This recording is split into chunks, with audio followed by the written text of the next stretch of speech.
Welcome to the 1998 residential debate, live from the poopnetwork.com arena.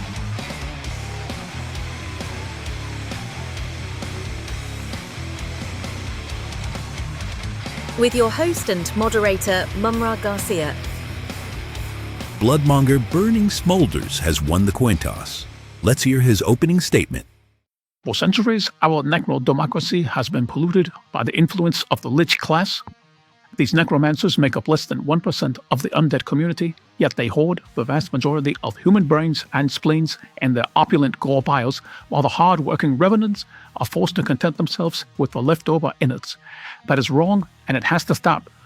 If you elect me as Resident of Evil, I promise to raise blood tithes on the lich to ensure that the rest of us are getting a fair bite. Thank you, Bloodmonger Smolders. Xylord the Unyielding, you have the floor. My opponent wants you to believe that all your problems are caused by the Lich. That is because he doesn't want you to become Lich yourselves.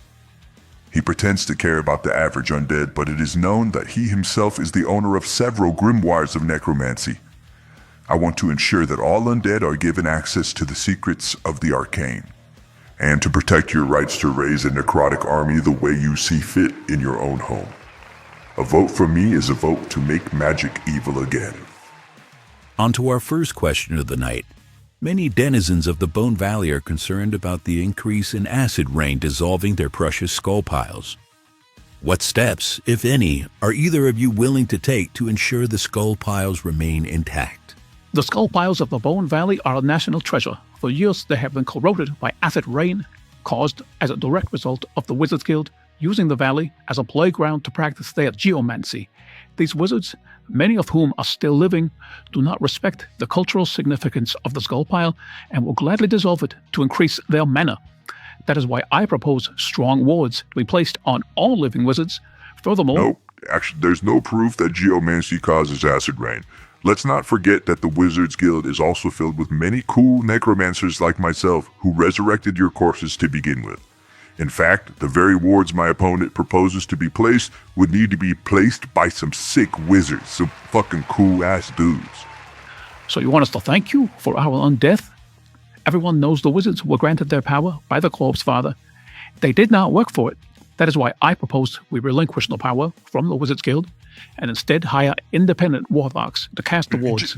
No, the Corpse Father's influence has been greatly exaggerated by the decomposing left. He only granted us the power to tap into our inner darkness, but it was us who spent eons studying the ancient tablets required to reanimate you zombies. How can anyone support such a blatant life supremacist? This man is a disgrace to reanimate persons and all the undead constituents. A life supremacist? I've raised countless Draugr armies to protect and patrol the Bone Valley. What it really comes down to is my opponent lacks the guts, the brains, or the constitution to truly do what needs to be done.